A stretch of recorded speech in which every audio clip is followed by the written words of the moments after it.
Guys, welcome back to news window. Aishwarya Rai के जो भी रिश्ते हैं बच्चन फैमिली के साथ, उसके बारे में तो हम सभी वेल अवेयर हैं।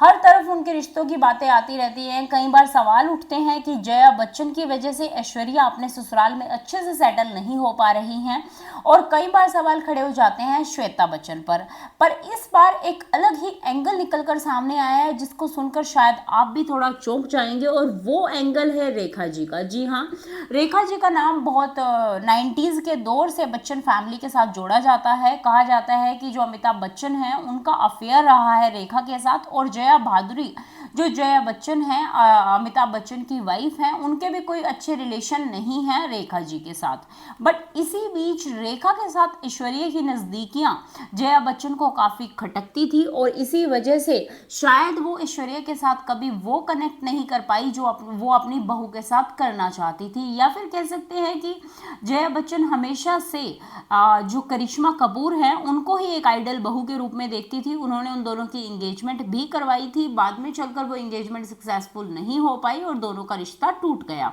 बट इसके बाद जब रिश्ता ऐश्वर्या के साथ जुड़ा तो काफ़ी सवाल उठे कि जो ऐश्वर्या की अच्छी खासी नज़दीकियां हैं रेखा जी के साथ, क्या वो जया को तंग कर रही हैं।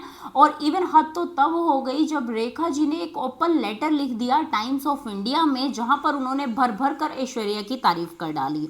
और ऐसा समझ में आया कि जैसे जया बच्चन पहले से ही रेखा से चिढ़ती थी और अब ऐश्वर्या ने उसमें आग में घी डालने का काम किया है। तो आप अपनी राय कमेंट सेक्शन में दें। क्या बिगड़ते रिश्तों के पीछे रेखा का हाथ है या फिर कहानी कुछ और है? इस पर अपनी स्पष्ट प्रतिक्रिया दें। धन्यवाद।